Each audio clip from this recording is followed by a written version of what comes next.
NATO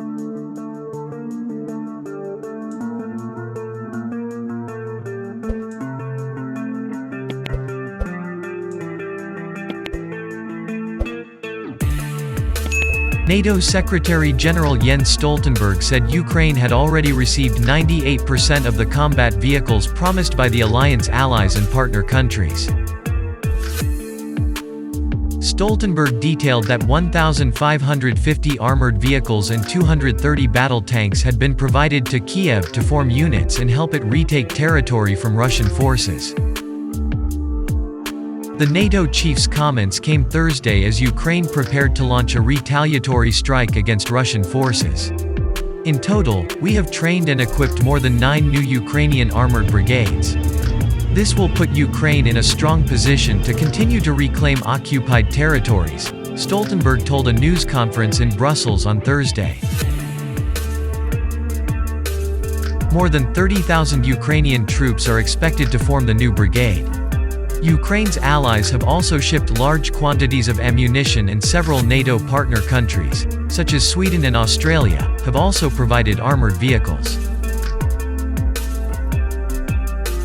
Not only that, NATO member countries have also provided anti-aircraft and artillery systems.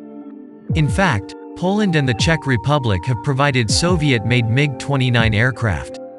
Stoltenberg stressed the unprecedented military support to Ukraine, but he warned that NATO must not underestimate Russia.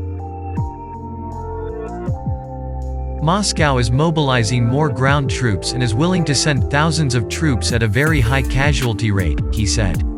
In the face of what appears to be a protracted conflict, NATO nations must stay on track and continue to provide Ukraine with what it needs to win, added the head of the US-led military alliance. Stoltenberg said that July's NATO summit in Lithuania would set out plans for a multi-year support program for Ukraine. This will put Ukraine in a strong position to continue to retake occupied territory, Stoltenberg said. His comments came a day after Ukrainian President Volodymyr Zelensky said he and Chinese leader Xi Jinping had a long and meaningful phone call in their first known contact since Russia's full-scale invasion more than a year ago. Although Zelensky said he was encouraged by Xi Jinping's call to negotiate with Russia, and Western officials welcomed Xi Jinping's move, the developments have not led to an immediate change in prospects for peace. Russia and Ukraine are far apart on peace, and Beijing, while seeking to position itself as a global diplomatic power, has refused to criticize a Moscow invasion.